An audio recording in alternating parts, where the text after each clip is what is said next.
roi allait bientôt se marier. Cela faisait 1 an qu'il attendait sa future épouse, et elle arrivait enfin. C'était une princesse russe. Elle arrivait de loin, de très loin, dans un traîneau tiré par 6 grands rennes. Le traîneau avait la forme d'un cygne, et la petite princesse reposait délicatement entre les ailes de l'oiseau d'or, plus blanche encore que le château des neiges où elle avait toujours vécu. Son visage était si pâle que les gens criaient sur son passage « Elle est pareille à une rose blanche !» et ils lui jetaient des fleurs du haut de leurs fenêtres.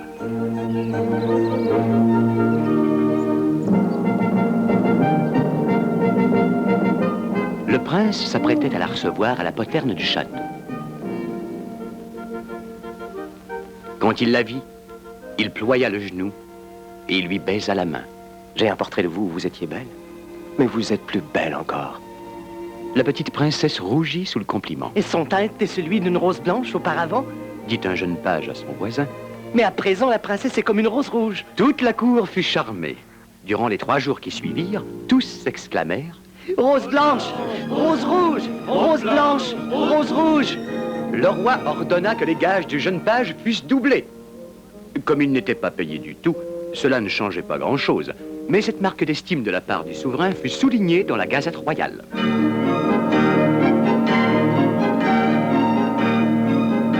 Quand le délai de 3 jours fut expiré, on célébra le mariage. Cérémonie splendide.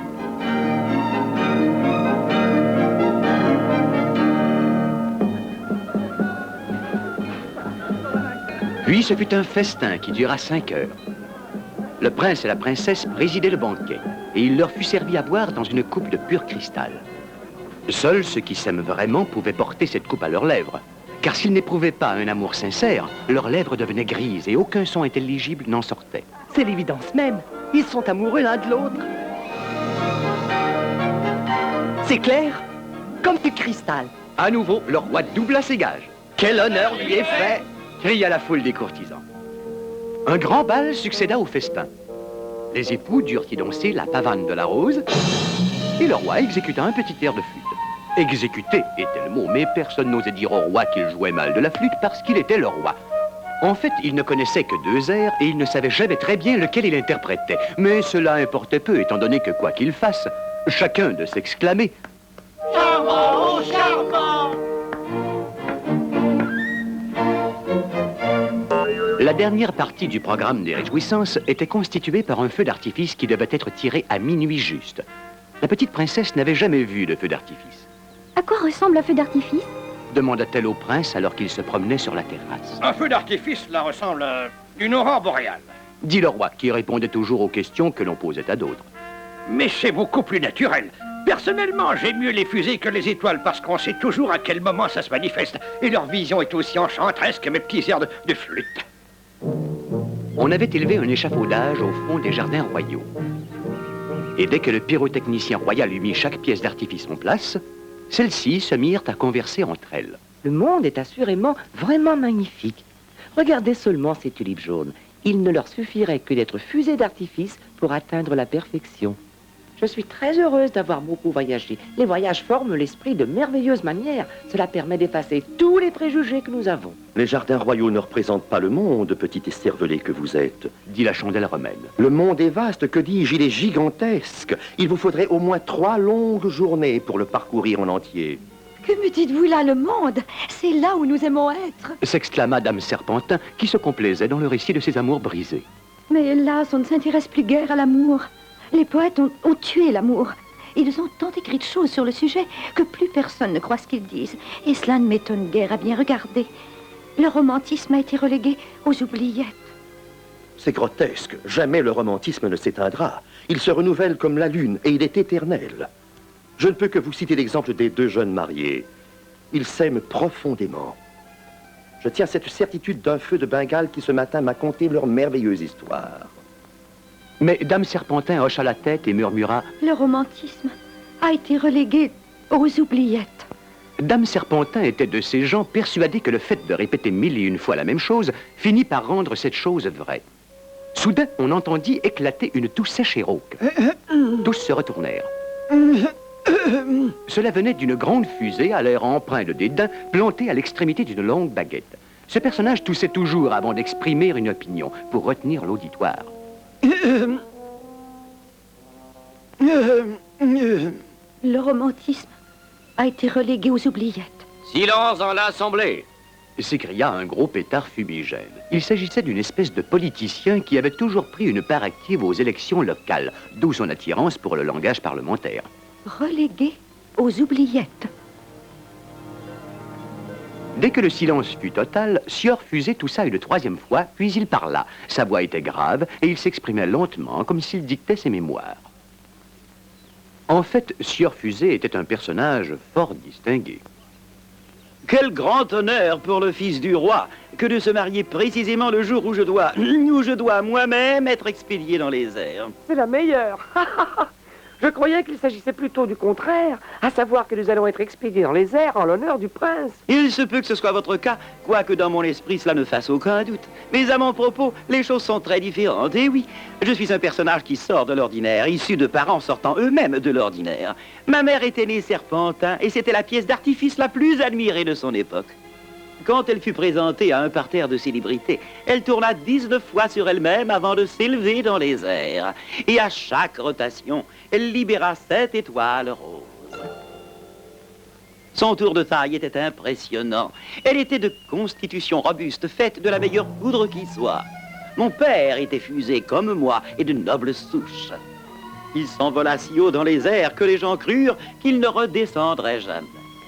Il redescendit cependant, étant de commerce agréable. Et il le fit dans une éblouissante, une étourdissante pluie d'étincelles d'or. Les journaux publièrent des articles fort élogieux sur cet exploit extraordinaire. La Gazette de la Cour osa même affirmer que mon père était le summum, la quintessence de l'art pyrotechnique. Pyrotechnique, si j'entends bien. Dit un feu de Bengale. On doit dire pyrotechnique. Je le sais parce que c'était écrit sur mon propre carton d'emballage. Quoi qu'il en soit, j'ai dit pylotechnique. Le feu de Bengale sentit la colère monter en lui, colère qu'il passa sur ses voisins. Bon, où en étais-je? Où en étais-je donc? De quoi pouvais-je bien parler? De quoi? Mais vous étiez en train de parler de vous-même. Aussi fait, je savais que je dissertais sur un sujet intéressant lorsqu'on m'a interrompu de grossière façon. J'ai horreur de la grossièreté et j'abhorre les méchantes manières, étant moi-même une personne extrêmement sensible. Et qu'appelez-vous une personne sensible? Permettez que je réponde. C'est une personne qui, parce qu'elle a des corps aux pieds, piétine continuellement les orteils de ceux qui l'entourent. Mais qui est donc la cible de votre rire? Je suis extrêmement sérieux. Je ne vise personne, je ris parce que je suis heureux et voilà tout. Que voilà une attitude égoïste. Qu'est-ce qui vous autorise à être heureux? Vous devriez penser un peu à moi. Je pense continuellement à moi-même et je souhaiterais que tout le monde fasse la même chose. C'est un sentiment que l'on appelle la compassion. Que dis-je, un sentiment, c'est une vertu. Et je la possède à un très haut degré. Imaginons un seul instant que quelque chose m'arrive ce soir. Quelle malchance ce serait alors pour tout le monde. Le prince et la princesse ne pourraient plus jamais être heureux. Toute leur vie conjugale en serait gâchée. Et ne parlons pas du roi. Je sais qu'il ne s'en remettrait jamais. Vraiment, quand je me mets à réfléchir quelque peu sur l'importance de mes prérogatives, je sens presque monter les larmes dans mes yeux. Comme avait coutume de le dire un vieux sage, les larmes n'arrosent pas le jardin du bonheur. Sans aucun doute, et cela est valable pour n'importe qui. Pour n'importe qui? Vous semblez oublier que je ne suis pas n'importe qui. Je suis un personnage hors du commun. La seule et unique chose permettant d'endurer la vie, c'est la parfaite conscience de l'énorme infériorité d'autrui, de tous ceux qui vous entourent. C'est là un sentiment que je cultive avec obstination. Vous n'avez pas de cœur. Vous riez, vous vous amusez tous, comme si le prince n'avait pas pris la princesse pour épouse. Alors pourquoi pas? S'exclama un petit ballon explosif. Quel mal y a-t-il? C'est un événement à saluer dans la joie. Quand à mon tour je flotterai dans les airs, je clamerai ma joie à toutes les étoiles du ciel. Et les étoiles scintillent le long quand je le parlerai des athlètes de la princesse. Oh, quel jugement futile sur les choses de la vie. Malgré tout, je n'en attendais pas moins de vous. Si j'osais cette métaphore, je dirais que vous êtes creux et vite comme un ballon.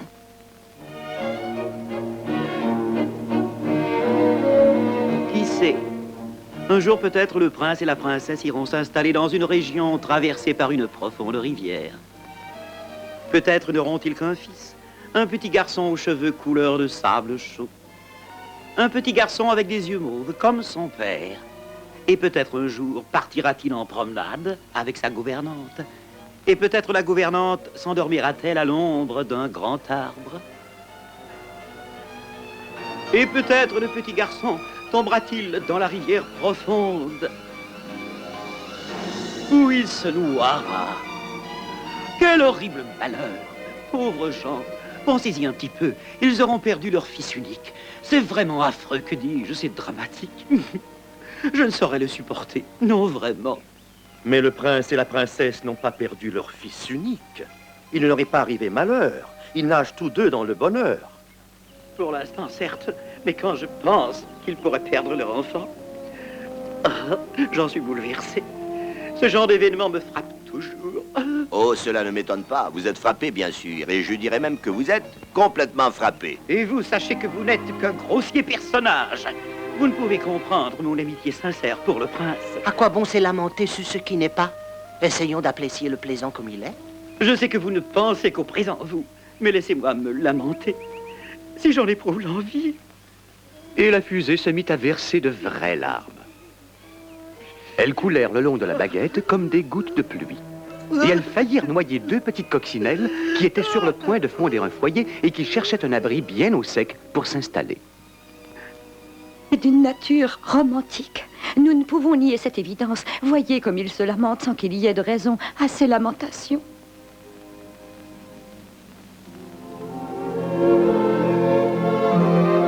Et la lune monta dans le ciel comme un bouclier d'argent. Les étoiles commencèrent à scintiller, alors que des relents de musique parvenaient du château.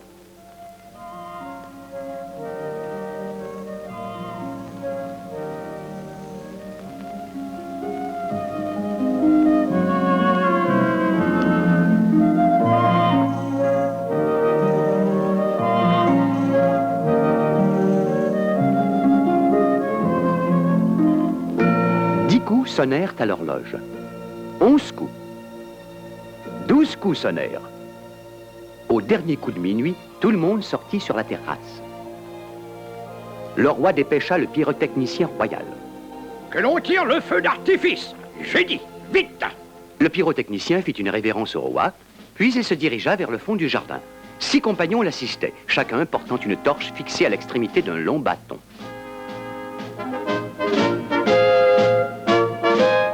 On ne pouvait qu'admirer un pareil spectacle.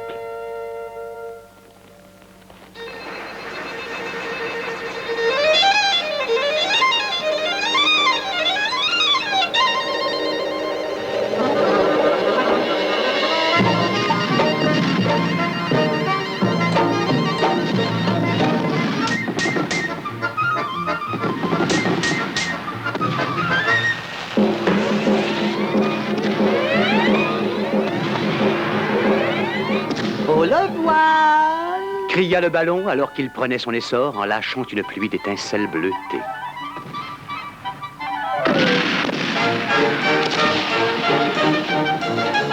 Tout se passait à merveille, sauf pour l'artifice artificiel. Il était si mouillé par les larmes qu'il ne pouvait être mis à feu. Il ne valait que par la poudre qui était en lui. Et chacun sait qu'on ne peut enflammer de la poudre humide. Je suppose que ces gens-là me gardent pour quelque grande occasion. Je n'y peux voir d'autre explication. Il était plus artificiel que jamais. Tous ceux dont il refusait la fréquentation explosaient de joie au-dessus du château pour le plus grand plaisir de l'assistance. S'écriaient les courtisans. Et la petite princesse souriait de bonheur.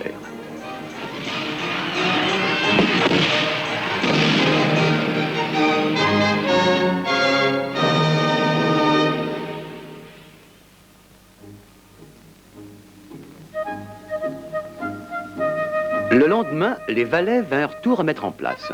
Il s'agit de toute évidence d'un comité d'accueil. Il me faut les recevoir avec grandeur et dignité.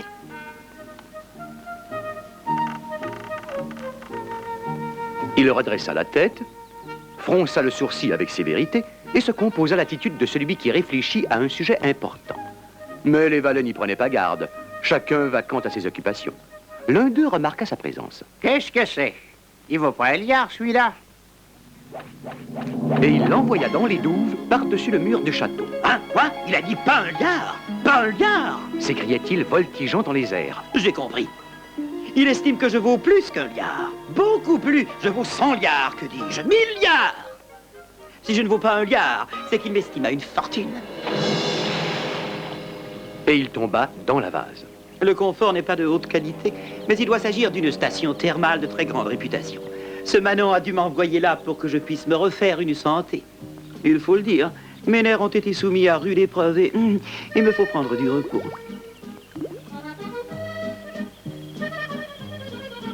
C'est alors qu'une petite grenouille aux yeux brillants et à la robe tachetée s'approcha de lui. Théâtre, un nouvel arrivant. Bon, après tout, il n'y a rien de tel que la boue. Il me suffit d'un temps pluvieux et d'une mare pour que je me sente parfaitement heureuse. Croyez-vous que le temps va se gâter? Je le souhaite beaucoup. Mais le ciel est d'un bleu impitoyable, il n'y a pas de nuages. C'est catastrophique. Quelle belle voix vous avez. Je vous assure, on dirait un coassement de grenouille. Et quand j'entends coasser, c'est comme une musique à mes oreilles, une symphonie. Écoutez notre orchestre national ce soir. Nous nous installons près de la roue à aube, à côté de la ferme, et dès que la lune se lève, nous commençons notre concert. Notre musique est si prenante que tout le monde reste éveillé pour nous écouter. Il est réconfortant de constater que les gens savent apprécier ce qu'on fait pour eux. L'autre était si navré qu'il ne pouvait articuler un mot. Je vous répète que vous avez une voix ravissante. Venez vous joindre à notre cœur près de la roue à aube. Je voudrais bien savoir où sont mes filles. J'ai 6 filles, plus jolies les unes que les autres, mais ce qui m'effraie, c'est que le brochet pourrait les croiser. C'est un monstre, un être monstrueux, et si d'aventure il les rencontrait, il serait capable de les dévorer toutes crues. Votre conversation est très agréable, vous devez gagner à être connu. À très bientôt. Vous osez parler de conversation? Vous avez passé votre temps à bavarder seul. Pour bavarder, il faut être au moins 2. Du moment que l'un écoute l'autre, et j'adore soutenir une conversation à moi toute seule. J'y vois un gain de temps appréciable, et surtout, cela évite toute discussion. Mais j'aime la discussion. Vous avez tort. La discussion est en soi aussi vaine que ridicule. Chaque interlocuteur dans la bonne société tient exactement les mêmes propos que l'autre. Je vous salue pour la seconde fois. Et la grenouille s'en alla. Adieu. Vous n'êtes qu'une petite créature impertinente, une vulgaire grenouille de basse extraction. Parler avec des personnages de ce genre ne présente aucun intérêt. Dit une libellule délicatement posée sur la quenouille d'un roseau. Aucun intérêt, aucun, puisqu'elle est partie sans écouter. Peut-être, mais c'est à son désavantage, pas au mien. Je ne vois pas pourquoi je cesserais de m'adresser à elle sous prétexte qu'elle n'écoute pas. J'aime m'écouter parler. C'est l'un de mes plus grands plaisirs. Je me tiens souvent des discours à moi-même, et je suis si intelligent qu'il m'arrive parfois de ne pas comprendre un seul mot de ce que je suis en train de me dire. Vous deviez certainement tenir des discours de haute philosophie. Dit la libellule. Elle fit vibrer ses ailes aussi transparentes que la dentelle et disparut dans le ciel. Elle aurait dû rester sur son roseau, c'est insensé. Je suis persuadé qu'elle n'a pas eu aussi souvent la chance d'élever son esprit. Bon, quoi qu'il en soit, je m'en moque éperdument. Les génies comme moi sont sûrs d'être un jour appréciés à leur juste valeur. Et il s'enfonça. Il s'enfonça peu à peu dans la vase.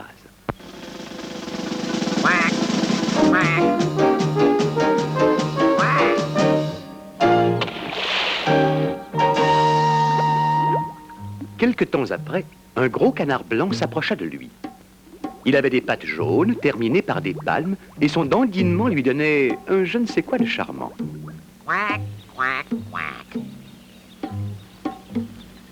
Quelle drôle d'allure. Excusez ma curiosité, mais êtes-vous né comme cela ou êtes-vous devenu ainsi à la suite d'un accident? Il est évident que vous avez toujours vécu au fin fond de la campagne, sinon vous auriez su tout de suite qui je suis. Quoi qu'il en soit, je daigne excuser votre ignorance. Il serait injuste d'espérer qu'autrui soit aussi remarquable que soi. Vous serez sans doute étonné d'apprendre que je peux voler dans les airs pour redescendre ensuite dans une pluie, mais que dis-je, une constellation, une myriade d'étoiles d'or. Personnellement, je n'y vois aucun intérêt et je ne sais pas à qui cela pourrait bien servir. Quack, quack, quack. Si vous pouviez labourer les champs comme un bœuf, ou tirer une charrette comme un cheval, ou surveiller les moutons comme un chien de berger, vous auriez de quoi vous en glorifier.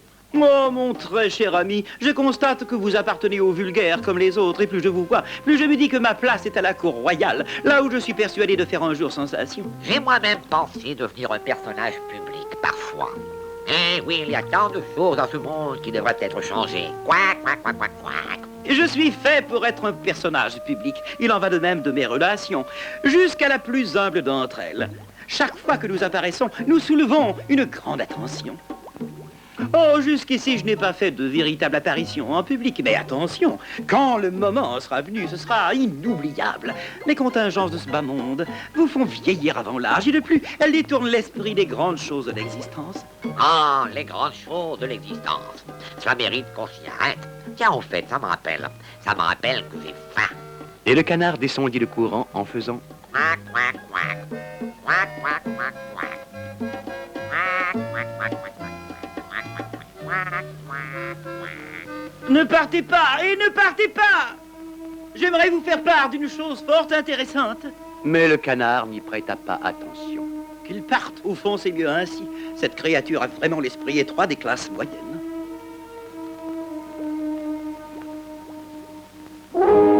Il s'enfonça un peu plus dans la vase et il commença à réfléchir sur la solitude des génies. Soudain, deux petits garçons arrivèrent en courant sur la berge, chargés d'un pot de fer et de bois sec. Il s'agit sûrement d'un comité d'accueil, se dit-il, et il se composa une digne attitude. Regarde, il y a un morceau de bois dans l'eau. Comment il a fait pour arriver là? Il arracha la fusée de la vase. Morceau de bois, j'ai mal entendu. Non, morceau de roi, c'est ce qu'il a voulu dire. Morceau de roi est en quelque sorte un hommage. En vérité, il a dû me prendre pour un haut dignitaire de la cour royale. Il n'y a qu'à le jeter dans le feu. Plus il y a de bois, plus l'eau bourra vite. Ils empilèrent leurs brindilles, fichèrent la fusée au milieu et allumèrent le feu.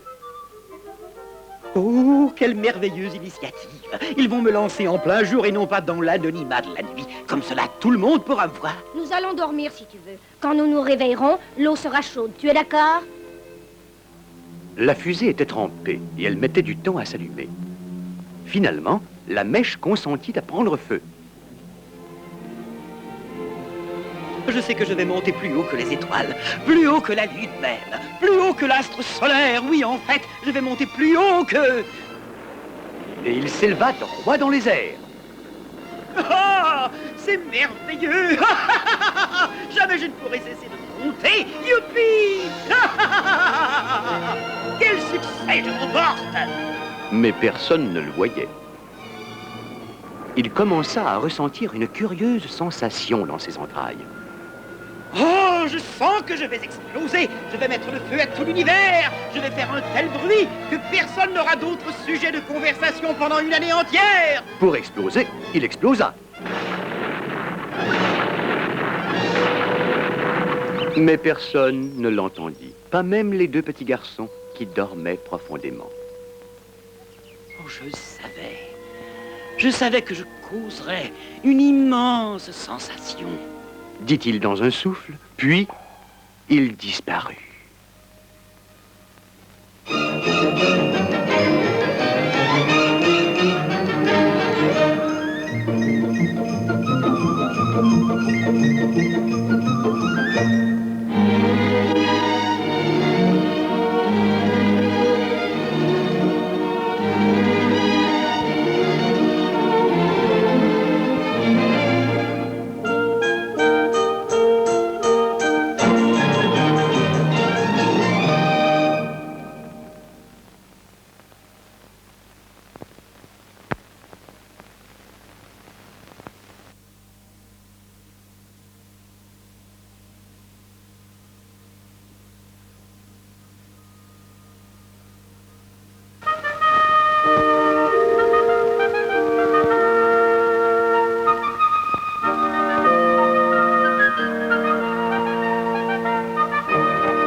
Au sommet d'une haute colonne dominant la ville se trouvait la statue du prince bienheureux. Elle était entièrement recouverte de minces feuilles d'or fin. Ses yeux étaient deux saphirs étincelants, un gros rubis, rougeoyait à la garde de son épée.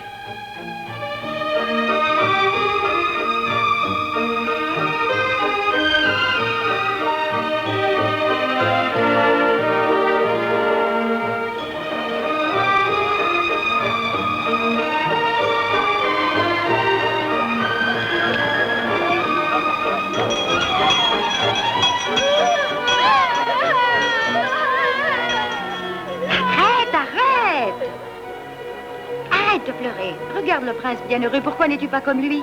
Jamais il ne s'aviserait de pleurer. Place! Place à son honneur, le maire!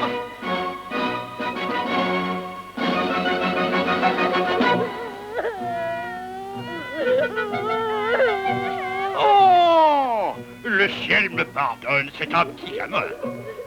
Comment peut-on crier si fort dans ma belle ville? Ne vois-tu pas le prince bienheureux qui te sourit, non?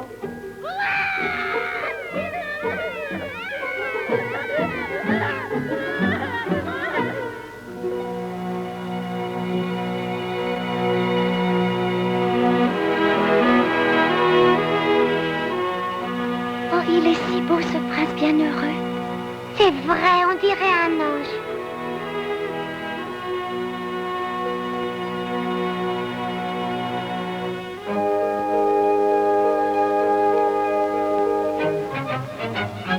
La statue du prince bienheureux est sans conteste la plus sublime de toute la chrétienté. Certes, je n'aurais pu en décider de plus belle moi-même.